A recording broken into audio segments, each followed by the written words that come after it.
আসসালামু আলাইকুম। আউযু বিল্লাহি মিনাশ শাইতানির রাজিম। বিসমিল্লাহির রহমানির রহিম।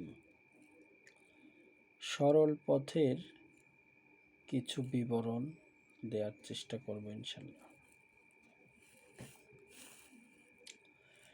সত্য পথের পথিকগণই কেবল নির্ভুল গন্তব্য পৌঁছতে সক্ষম।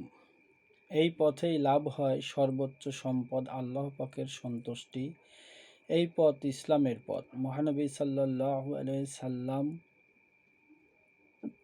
এই পথের পরিচিতি বিস্তারিতভাবে তার 23 বছরের পয়গম্বরী জীবনে বর্ণনা করে গিয়েছেন।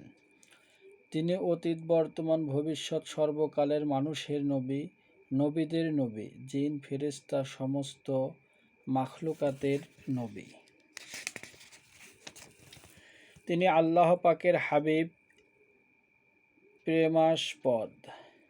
তার অনুসরণের মধ্যেই নিহিত রয়েছে দুনিয়া ও আখিরাতের কামিয়াবি। তার প্রবর্তিত পথ ব্যতিরেকে আল্লাহ প্রাপ্তির আর কোনো পথ নেই। ওই ব্যক্তিই প্রকৃত জ্ঞানী, যিনি তার সফল অনুসরণের সাধনায় আমৃত্যু নিয়োজিত রয়েছেন। ইসলাম পূর্ণ দিন, পূর্ণাঙ্গ জীবন ব্যবস্থা। এই পূর্ণতা এমনই পূর্ণতা যে তার মধ্যে সংযোজন ও বিযোজনের কোনো অবকাশ নেই। এই দিন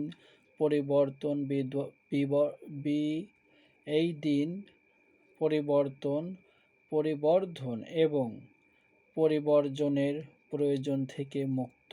হযরত আদম আলাইহিস সালামের মাধ্যমে যে দিন বীজ বপন করা হয়েছিল, সেই দিন বিভিন্ন নবীগণের মাধ্যমে কালক্রমে পত্রপুষ্পে পল্লবিত হয়ে পূর্ণতা প্রাপ্ত হয়েছে মহানবী সাল্লাল্লাহু আলাইহি সাল্লামের নিকটে এসে। আল্লাহ পাক সে কথাই ইরশাদ করেছেন এভাবে, আজকে আমি তোমাদের দিনকে পূর্ণ করে দিলাম। এই দিন আমাদের জীবনে পূর্ণরূপে প্রতিফলিত করাই আমাদের প্রধান কর্ম। আল্লাহ পাকের হুকুমও এই রকম। তাই ইরশাদ হয়েছে, হে ঈমানদারগণ, তোমরা পূর্ণরূপে ইসলামে দাখিল হয়ে যাও। মহানবী সাল্লাল্লাহু আলাইহি সাল্লাম তার অন্তিম ভাষণে জানিয়ে দিয়েছেন, আমার পরে তোমরা দুটি জিনিসকে আঁকড়ে ধরবে, তবেই তোমরা ভ্রষ্টতা থেকে মুক্তি থাকতে পারবে। সে দুটি জিনিস হচ্ছে কোরআন ও হাদিস।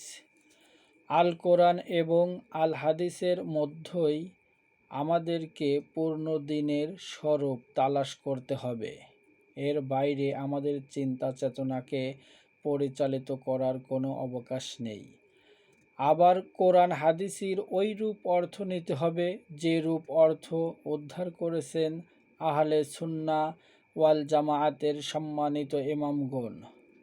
কারণ শিয়া, মুতাজিলা, খারেজি, কাদিয়ানি, মওদুদি প্রভৃতি পথভ্রষ্ট দলও কোরআন ও হাদিস থেকেই দলিল প্রমাণাদি পেশ করে থাকে। তাদের প্রদত্ত কোরআন হাদিসের ব্যাখ্যা প্রবৃত্তিপ্রসূত এবং সত্যবিচ্যুত।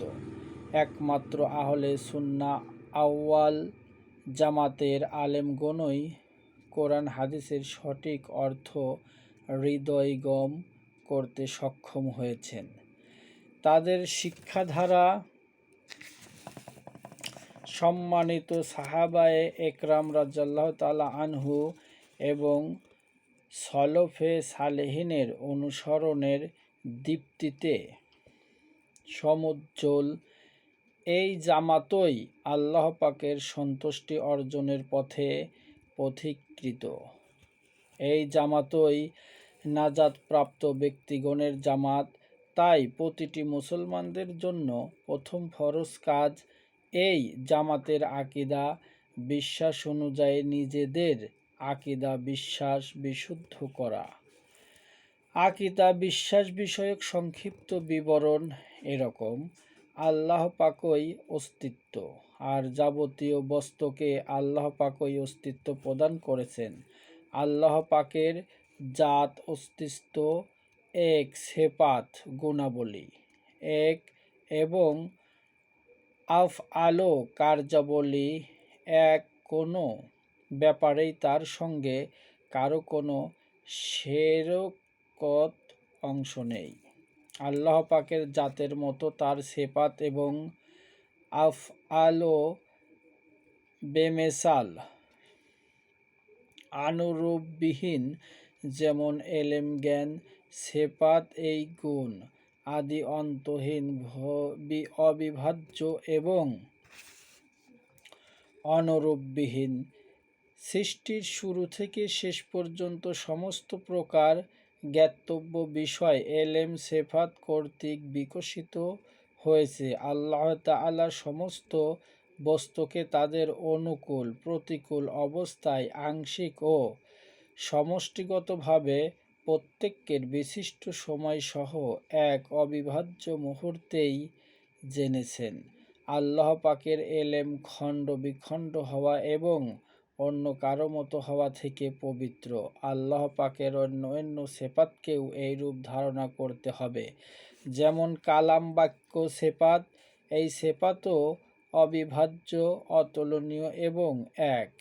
আল্লাহ পাক আদি থেকে অন্ত পর্যন্ত ওই একটি বাক্য দ্বারা বক্তা।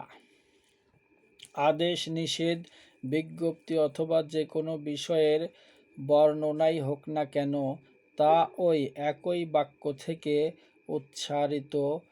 তাওরাত, ইনজিল, জাবুর অথবা কোরআন সবই ওই এক কালাম বাক্য সেফাত থেকে এসেছে। আল্লাহ তাআলার অন্য সেফাতও তার জাতের মতো এক, অবিভাজ্য এবং তুলনাবিহীন। এরকম আল্লাহ পাকের আফআলো কার্যকলাপ এক, অবিভাজ্য এবং অনুরূপবিহীন। সৃষ্টির শুরু থেকে শেষ পর্যন্ত যাবতীয় কার্যকলাপ, সৃষ্টি, ধ্বংস, জীবন, মৃত্যু, উত্থান পতন ইত্যাদি ওই এক ও অতুলনীয় কার্যকরই বিকাশ। আল্লাহ তাআলা কোনো বস্তুর মধ্যে প্রবেশ করেন না এবং কোনো বস্তুও তার মধ্যে প্রবেশ করে না। তিনি যাবতীয় বস্তুকে ঘিরে আছেন, যাবতীয় বস্তুর সঙ্গে আছেন, কিন্তু এই ঘিরে থাকা ও সঙ্গে থাকা সম্পর্কে আমাদের ধারণা যা আসে সেরকম অবশ্যই নয়। তিনি ধারণার অতীত। আল্লাহ পাকের জাত, সেফাত ও আফআলের মধ্যে কোনো পরিবর্তন হয় না। আল্লাহ তাআলা গণী, অর্থাৎ শর্তবিহীন, অভাবশূন্য। তার জাত, সেফাত, আফআল সর্ববিষয়ে তিনি গণী, কোনো বিষয়ে তিনি কারো মুখাপেক্ষী নন। অস্তিত্বে, গুণাবলীতে, কার্যাবলীতে সর্ববিষয়ে তিনি অমুখাপেক্ষী। আল্লাহ পাক যাবতীয় ক্ষতি এবং নতুনত্বের কালিমা থেকে মুক্ত। তিনি দেহবিশিষ্ট নন, স্থান কাল সম্ভূত নন। সমস্ত প্রকার পূর্ণতা একমাত্র তারই মধ্যে বর্তমান। আল্লাহ তাআলা আদি অন্ত শূন্য, তিনি ব্যতীত অন্য কোনো আদি অন্ত শূন্য নয়। আল্লাহ তাআলা সর্বশক্তিমান ও ইচ্ছাময়। তিনি ইচ্ছা এবং শক্তি প্রয়োগের ব্যাপারে সম্পূর্ণ স্বাধীন। তিনি বাধ্যতা থেকে পবিত্র। যাবতীয় সৃষ্টি সর্বশক্তিমান ও ইচ্ছাময়ের সৃষ্টির প্রতি নির্ভরশীল। তিনিই সমগ্র সৃষ্টিকে অস্তিত্ব থেকে অনস্তিত্ব থেকে অস্তিত্ব দিয়েছেন।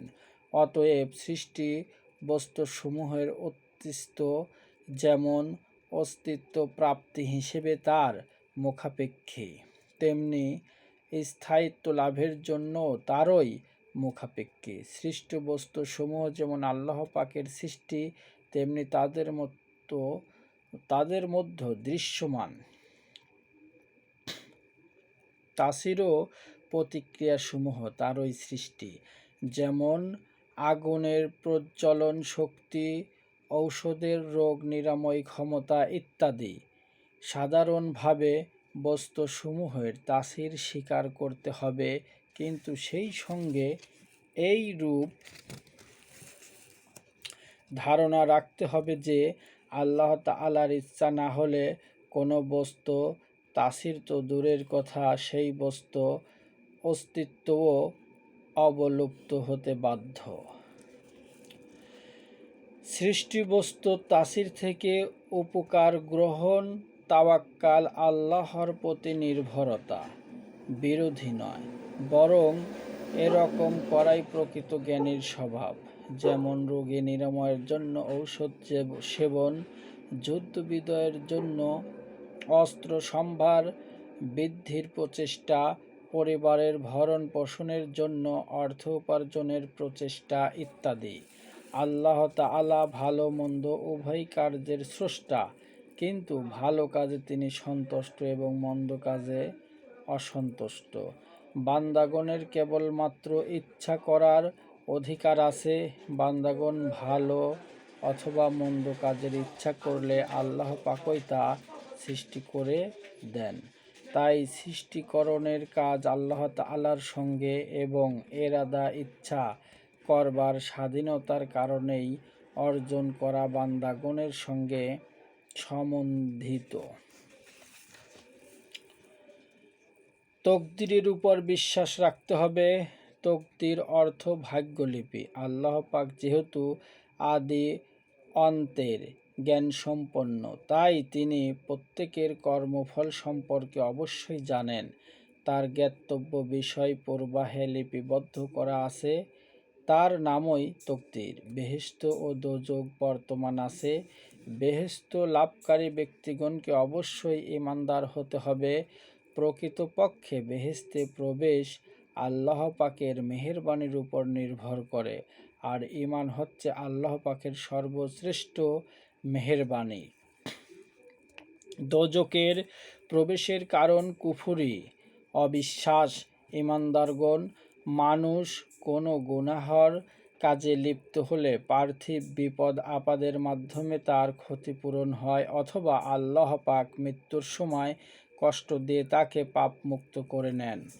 এরপরও গুনাহ থাকলে কবরের আযাব তার ক্ষতিপূরণের কারণ হয়। তারপরও গুনাহ থাকলে কিয়ামতের ভয়াবহ আযাবের মাধ্যমে তার গুনাহ মাফ করা হবে। এরপরেও কারো গুনাহ অবশিষ্ট থাকলে সাময়িকভাবে দোজখের শাস্তি ভোগের পর তাকে বেহেশতে প্রবেশ করানো হবে। কিন্তু যে প্রকৃতই কাফের বা অংশীবাদী অথবা আহলে কিতাব, যেমন মূর্তি পূজক, ইহুদি, খ্রিস্টান, কাফের ইত্যাদি, সে অন্তকাল ধরে দোজখের শাস্তি ভোগ করবে। ঈমানদারগণ আখিরাতে আল্লাহ তাআলার দিনদার লাভ করবেন, কিন্তু তা হবে দিক প্রকার এবং উদাহরণ রহিত অবস্থায়। আমাদের ধারণা দিদারের যেরকম অর্থ আসে সেরকম নয়, কারণ আল্লাহ পাক যেমন ধারণা অতীত, তেমনি তার দিদারও হবে ধারণা অতীত অবস্থায়। নবী ও রসুল প্রেরণ আল্লাহ পাকের রহমত, তাদের দ্বারাই মানুষ সত্য মিথ্যার পার্থক্য বুঝতে সক্ষম হয়েছে। তাদের প্রতি ওহী প্রত্যাদেশ সত্য, ওহীর প্রতিকূল যা কিছু সবই মিথ্যা। নবী ও রাসূলগণ নিষ্পাপ, তারা আল্লাহ পাকের নির্বাচিত ব্যক্তি। আল্লাহ পাকই তাদের সর্ব অবস্থায় হেফাজত করেন বলে তারা গুনাহ থেকে সুরক্ষিত থাকতে সক্ষম হন। ঘটনাক্রমে তাদের দ্বারা কোনো ভুল হলে আল্লাহ পাকই তা সংশোধন করে দেন। ভুলের মধ্যে তারা স্থায়ীভাবে আবদ্ধ থাকেন না। হযরত মুহাম্মদ সাল্লাল্লাহু আলাইহি সাল্লাম শেষ নবী, তারপরে আর কোনো নবী নেই। কবর আযাব সত্য, কবরে মুনকির নাকির নামক ফেরেশতাদ্বয়ের প্রশ্ন করা সত্য, কিয়ামত সত্য। হযরত ইসরাফিল আলাইহিস সালামের সিংহার এক ফুৎকার যাবতীয় সৃষ্টিবস্তু ধ্বংস হয়ে যাবে, আর এক ফুৎকারে সবাই পূর্ণ জীবন লাভ করে হাসরের ময়দানে সমবেত হবে। হাসরের ময়দানে আল্লাহ পাক তার বান্দাগণের হিসাব গ্রহণ করবেন। মিজানে তুলোদণ্ডে নেকি বদি ওজন করা হবে। সবাই পুলসিরাত অতিক্রম করার হুকুম দেওয়া হবে। ফেরেশতাগণ আল্লাহ তাআলার বান্দা, তারা নিষ্পাপ এবং ভুল ভ্রান্তি থেকে পবিত্র, তাদের পানাহার নেই। তারা স্ত্রীও নন, পুরুষও নন। বেলায়েতের নৈকট্যর দিক থেকে তারাই অগ্রগামী, নবুয়তের দিক থেকে নয়। আর নবুয়ত বেলায়েতের তুলনায় শ্রেষ্ঠ। বেলায়েতে সোগরা অলিগণের বেলায়েত, বেলায়েতে কোবরা নবীগণের বেলায়েত, বেলায়েতে ওলিয়া ফেরেশতাগণের বেলায়েত। যে কোনো বেলায়েতই হোক না কেন, নবুয়তের মোকাবেলায় তা মহাসমুদ্রের তুলনায় এক বিন্দু পানির মতো, বরং তার চেয়েও কম। যেহেতু নবুয়তের সম্মান মানুষকে দেওয়া হয়েছে, তাই বিশিষ্ট মানুষই বিশিষ্ট ফেরেশতার তুলনায় শ্রেষ্ঠ। ঈমানের অর্থ দ্বীনের বিষয়ে যা কিছু আমাদের নিকট সঠিকভাবে পৌঁছেছে, তার প্রতি কবল বা অন্তর দ্বারা বিশ্বাস করা, বাক্য দ্বারা সাক্ষী দেওয়া এবং কার্য দ্বারা প্রমাণ করা। আকৃতিগতভাবে ঈমান বাড়ে না, কমে না, কিন্তু এর উজ্জ্বলতা বাড়ে কমে। যেমন সাধারণ মুমিনের ঈমানের ঔজ্জ্বল্য অপেক্ষায় নবী অলিগণের ঈমানের ঔজ্জ্বল্য অনেক বেশি। ঈমানদারগণের দৃঢ়ভাবে বলা উচিত, আমি সত্য ঈমানদার। ইমামে আজম রহমতুল্লাহ আলাইহি এরূপ বলতেন। নবীগণের মজেজা এবং অলিগণের কারামত সত্য। মজেজা নবুয়তের দাবির শামিল, কারামত দাবির বিষয় নয়, বরং কারামত মজেজার অনুসরণে সম্পাদিত হয়। খোলাফায়ে রাশিদিনের শ্রেষ্ঠত্বের ক্রম তাদের খেলাফতের ক্রম অনুযায়ী। যেমন হযরত আবু বকর সিদ্দিক রাদিয়াল্লাহু তাআলা আনহু হযরত ওমর ফারুক রাদিয়াল্লাহু তাআলা আনহু অপেক্ষা তিনি হযরত ওসমান রাদিয়াল্লাহু তাআলা আনহু অপেক্ষা এবং তিনি হযরত আলী রাদিয়াল্লাহু তাআলা আনহু অপেক্ষা শ্রেষ্ঠ। সম্মানিত সাহাবীগণের মধ্যে যে সকল কলহ যুদ্ধ সংগঠিত হয়েছিল, তার উৎকৃষ্ট অর্থ গ্রহণ করতে হবে। ওই সমস্ত কলহ প্রবৃত্তি প্রসূত ছিল না, বোঝাবার ভুলের কারণে ওই সকল ঘটনা সংগঠিত হয়েছিল। মাসলা উদ্ধার করতে গিয়ে ভুল মাসলা উদ্ধারকারী এক গুণ সওয়াব এবং সঠিক মাসলা উদ্ধারকারী দ্বিগুণ সওয়াব পান। রাসূল পাক সাল্লাল্লাহু আলাইহি সাল্লামের সহবতের ফলে তারা কুপ্রবৃত্তির প্রভাব থেকে চিরদিনের জন্য মুক্তি লাভ করেছিলেন। সর্বশ্রেষ্ঠ ওলি আল্লাহ কখনো সর্বনিম্ন মর্যাদাধারী সাহাবীর মর্যাদা লাভ করতে সক্ষম হন না। কলুষ অন্তর্বিশিষ্ট লোকেরাই কেবল সম্মানিত সাহাবীগণের সমালোচনায় লিপ্ত হয়ে পড়ে। আকীদা বিশুদ্ধ করার পর শরীয়তের পাবন্দ হবার চেষ্টায় নিয়োজিত হওয়া প্রয়োজন। কারণ শরীয়ত প্রতিপালনের উপরে দুনিয়া ও আখিরাতের সফলতা সম্পূর্ণ নির্ভর করে। শরীয়তের তিনটি উপাদান এলেম, আমল ও ইখলাস। এই তিনটি উপাদান পরস্পরের পরিপূরক। এদের যে কোনো একটি বর্জন করলে অপর দুটি মূল্যহীন হয়ে যায়। সুতরাং তিনটি উপাদানই সমান গুরুত্ব সহকারে অর্জন করার ব্যাপারে সচেষ্ট হতে হবে। এবার এক এক করে আমরা এই উপাদানসমূহ সম্পর্কে সংক্ষিপ্তভাবে আলোচনা করব। এলেম, জ্ঞানই আলো, অজ্ঞতা অন্ধকার। ইসলামের উদ্দেশ্যই হচ্ছে মানুষকে মিথ্যার অন্ধকার থেকে সত্যর আলোকের দিকে প্রদর্শন করা।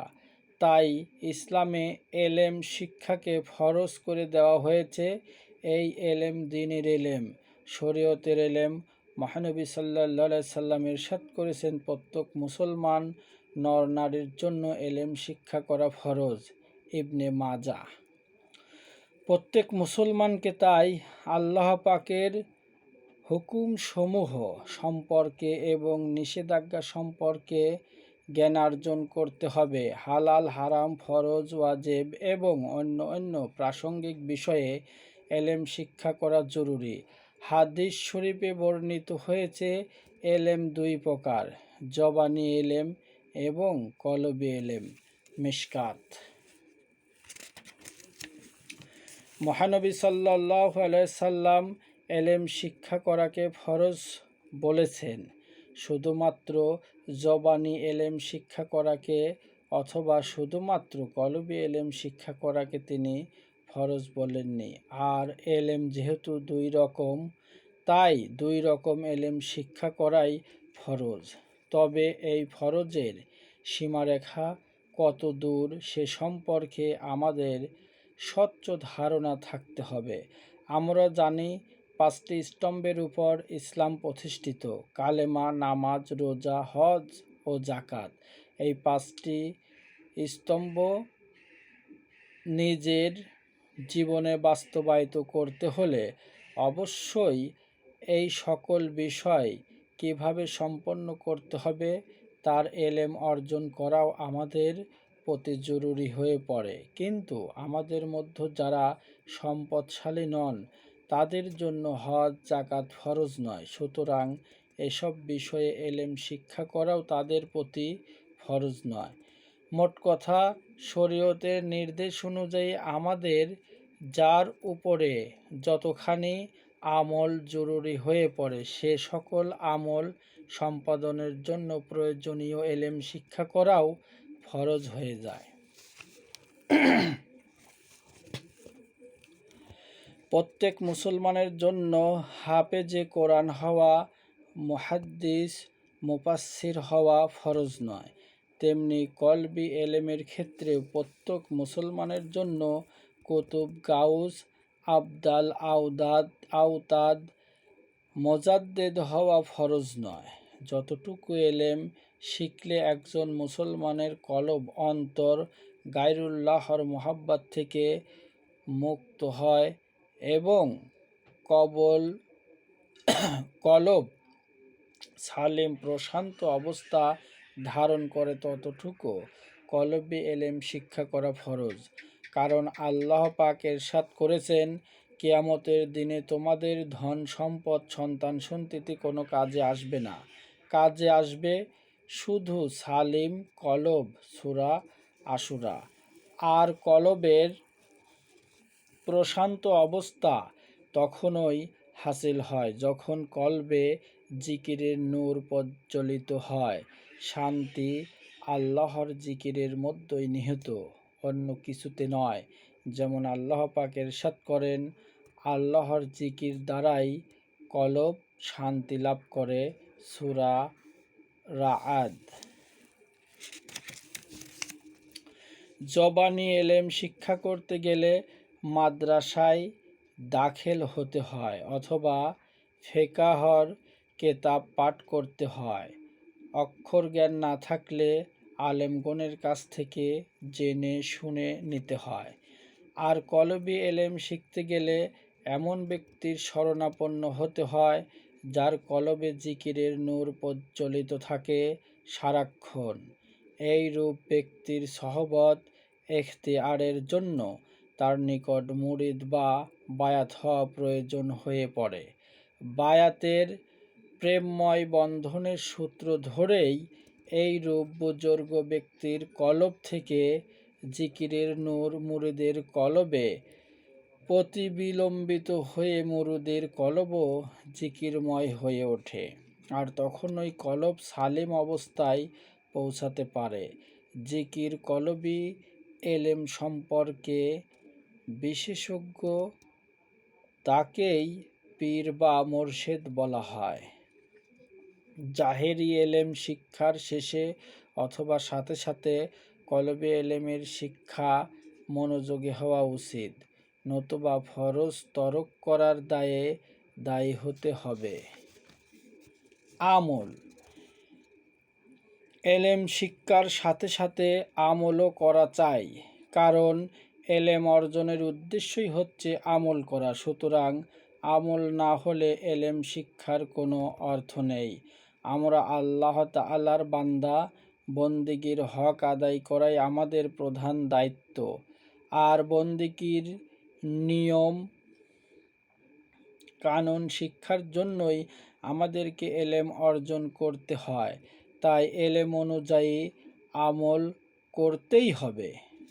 ইখলাস: ইখলাস অর্থ বিশুদ্ধ নিয়ত অর্জন করা।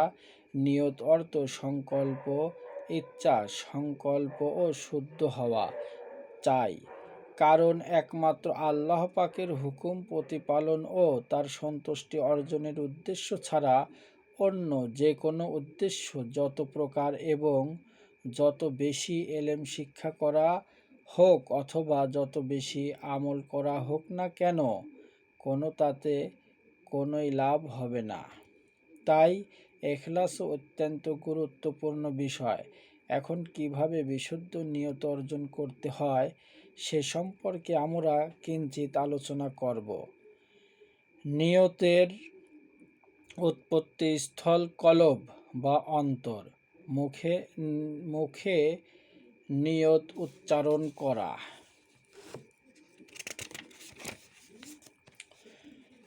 মুখে নিয়ত উচ্চারণ করা ফরজ নয়, অন্তরে সংকল্প স্থির করা ফরজ। যে কোনো ইবাদত সম্পাদন করার পূর্বে নিয়ত করা জরুরি। হাদিস শরীফে উল্লেখ করা হয়েছে, নিয়ত অনুযায়ী আমল বিচার করা হবে। বুখারী। কলব বা অন্তঃকরণ সৎ অসৎ সকল প্রকার কার্যকলাপের পরিকল্পনাস্থল। শয়তান এই স্থানে বাসা বাঁধে।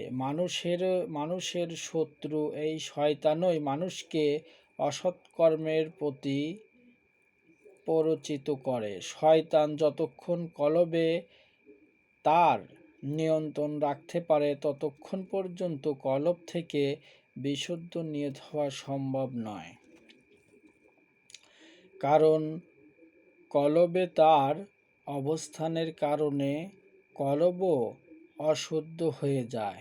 তাই অশুদ্ধ কলবের নিয়ত অশুদ্ধ হতে বাধ্য।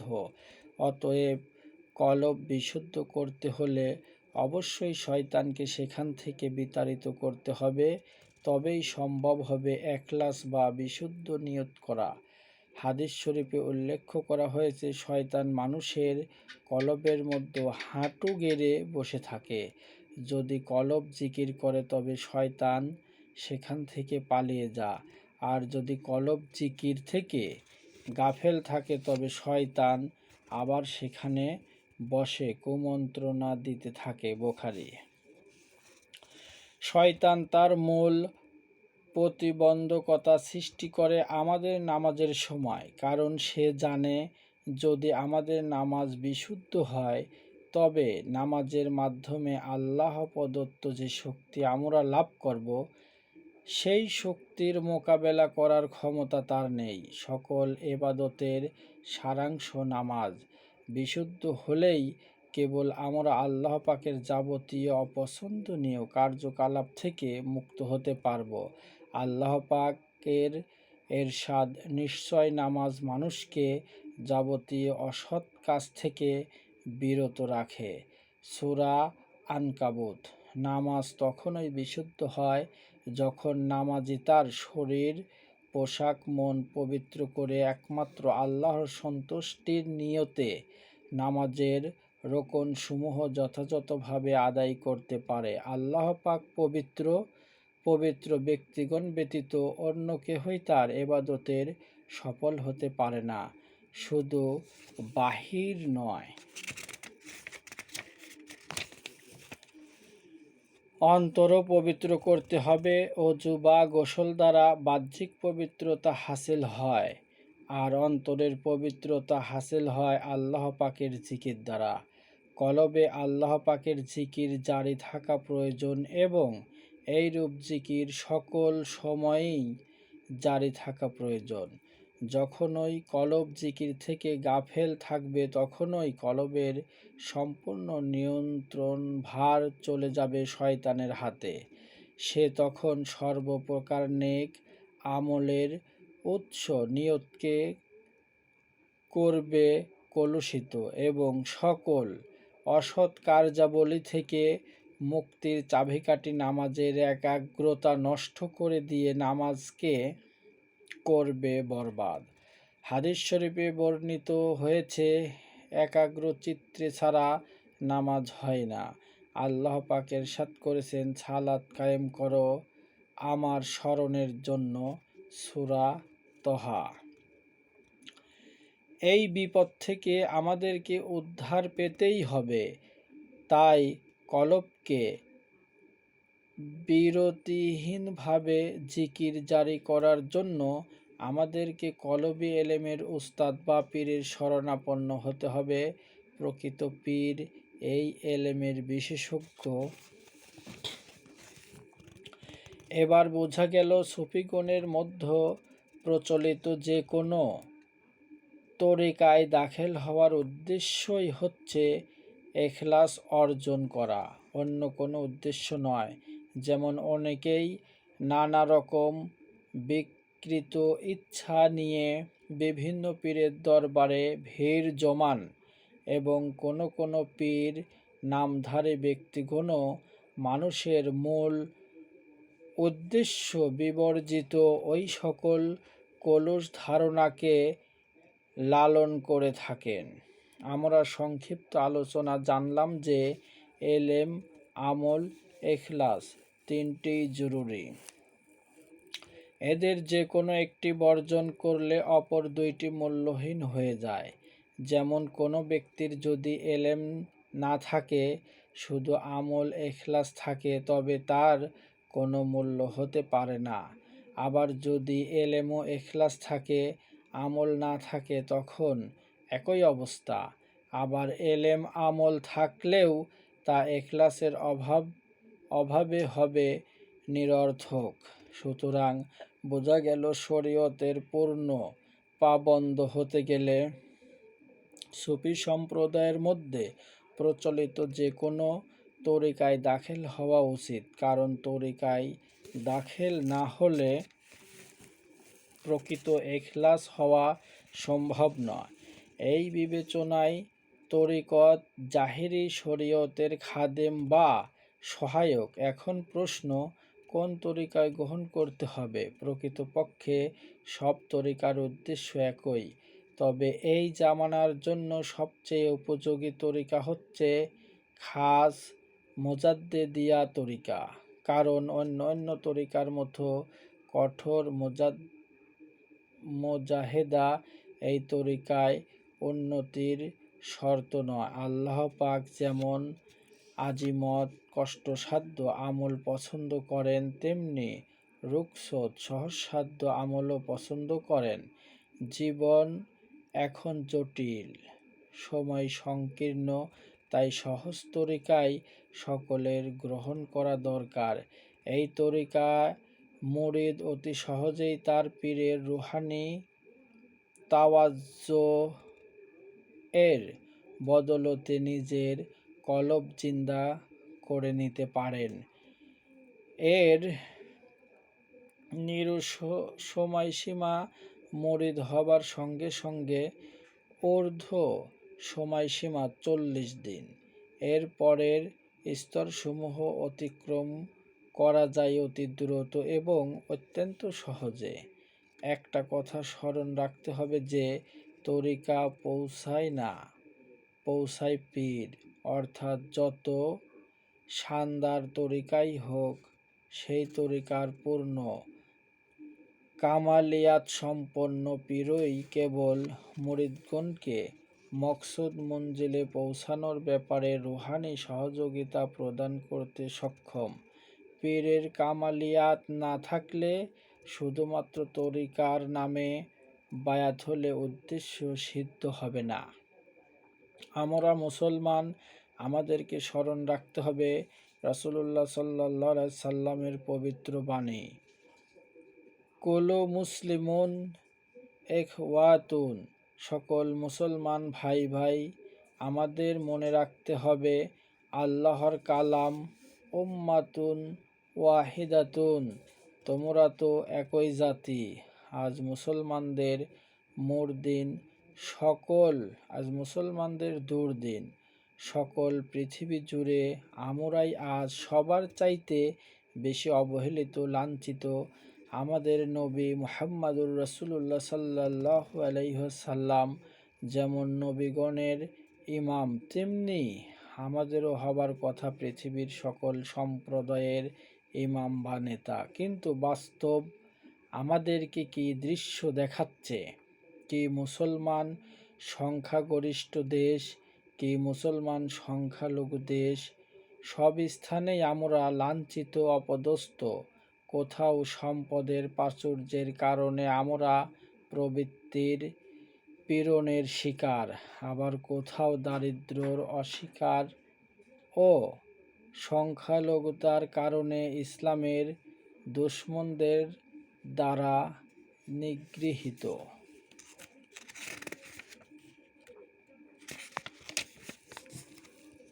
এ অবস্থা থেকে আমাদের আশু উত্তরণ প্রয়োজন। হৃদ গৌরব পুনরুদ্ধারের সংগ্রামে ঝাঁপিয়ে পড়া প্রয়োজন। আর প্রয়োজন আত্মসমালোচনার নিমগ্ন হয়ে নিজেদের দোষত্রুটি থেকে মুক্তির সাধন। আমরা যারা যে স্তরেই লোক হই না কেন, কৃষক শ্রমিক থেকে রাষ্ট্র কর্ণধার, সবারই মূল পরিচয় আমরা আল্লাহ পাকের বান্দা, রসুল পাক সাল্লাল্লাহু আলাইহি সাল্লামের উম্মত। আমাদের রাষ্ট্রপ্রধানদের উপরে দায়িত্ব দেশে ইসলামী আইন কানুন প্রবর্তন করা, যাতে করে মানুষের সমাজে ন্যায় বিচার প্রতিষ্ঠিত হতে পারে। আল্লাহ পাকের আইনই আইন। হে রাষ্ট্রপ্রধানগণ, কোন সাহসে আপনারা আল্লাহর জমিনে আল্লাহর দিন বিরোধী আইন জিয়ে রেখেছেন? মনে রাখবেন, আখেরাতে আল্লাহর সম্মুখে আপনাদেরকে অবশ্যই জবাবদিহি করতে হবে।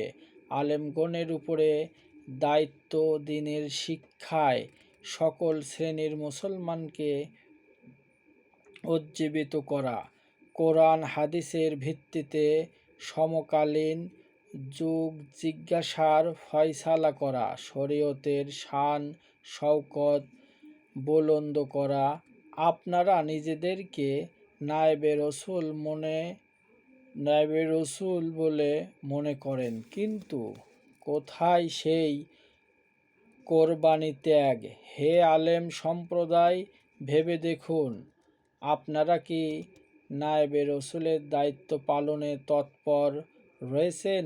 সম্মান, কর্তৃত্ব, অর্থখ্যাতি লাভের প্রতিযোগিতায় লিপ্ত থেকে আপনারা কি বিস্মিত হননি?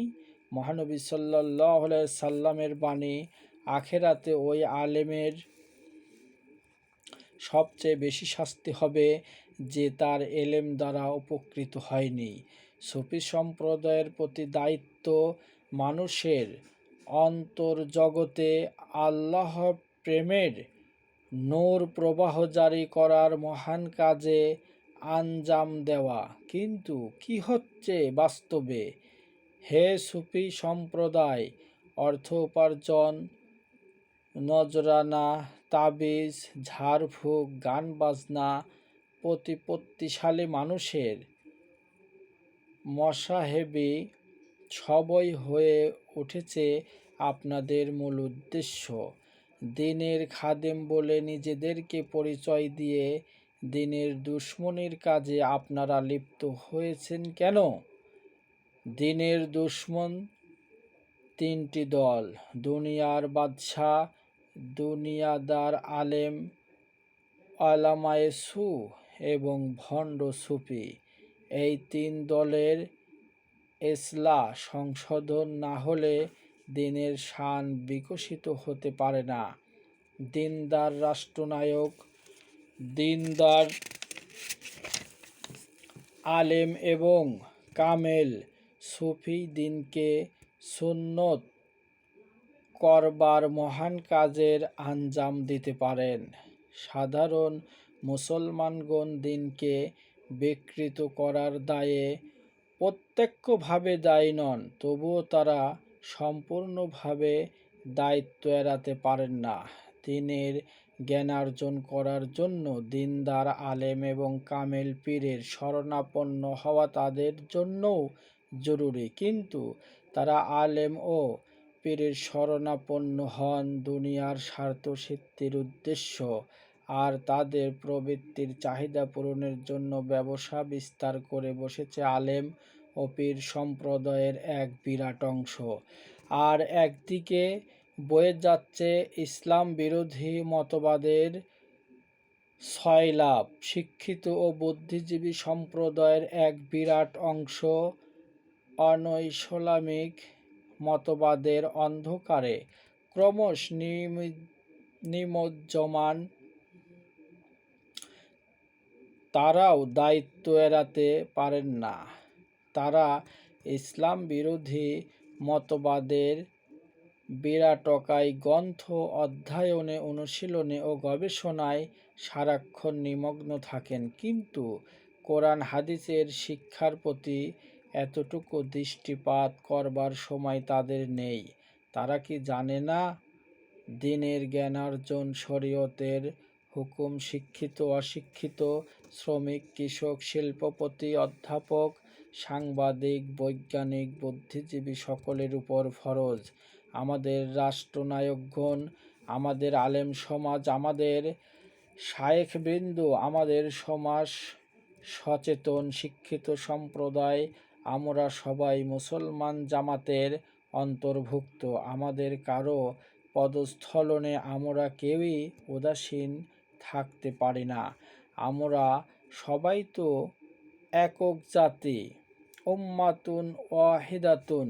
আমরা জানি আমাদের কোনো অঙ্গ দুর্বলতার শিকার হলে তাতে আমাদেরই ক্ষতি, তাতে আমাদেরই শক্তি খর্ব হয়। তাই আমরা আমাদের সম্মিলিত আত্মসমালোচনার অংশ হিসেবে প্রত্যেকেই নিজেদের দিকে দৃষ্টিপাত করে ভালো করে বিবেচনা করে দেখি আমাদের আকীদা ঠিক কিনা। আমাদের দ্বীনের এলেমের দুইটি ধারাকেই, জবানি এলেম ও কলবি এলেম, সমান গুরুত্বপূর্ণ বিবেচনা করছি কিনা, এলেম অনুযায়ী আমল করছি কিনা, ইখলাস অর্জনের জন্য যুগোপযোগী তরিকায় দাখিল হয়েছে কিনা, উপরোক্ত প্রশ্নগুলির বাস্তব জবাব দ্বারা আমাদের প্রত্যেকের ব্যক্তিগত জীবন সজ্জিত করতে হবে প্রথমে, তারপর এর প্রভাব ছড়িয়ে দিতে হবে পারিবারিক জীবনে, সমাজ জীবনে, রাষ্ট্রীয় জীবনে এবং আন্তর্জাতিক জীবনে। তবেই আমাদের সমষ্টিগত জীবনে কায়েম হবে পূর্ণ দ্বীন। তবেই তবলিগ, একামতে দ্বীন, জিহাদের হক আদায় করা আমাদের পক্ষে সম্ভব হবে। যে ব্যক্তি তার নিজের অস্তিত্বের রাজত্বে পূর্ণ দ্বীন কায়েম করতে সক্ষম নয়, সে কি কখনো রাষ্ট্রীয় জীবনে, সামাজিক জীবনে দ্বীন কায়েম করতে সক্ষম হতে পারে? কখনোই নয়। অতএব হে মুসলমান ভাতৃবৃন্দ, আসুন হুঁশিয়ার হই।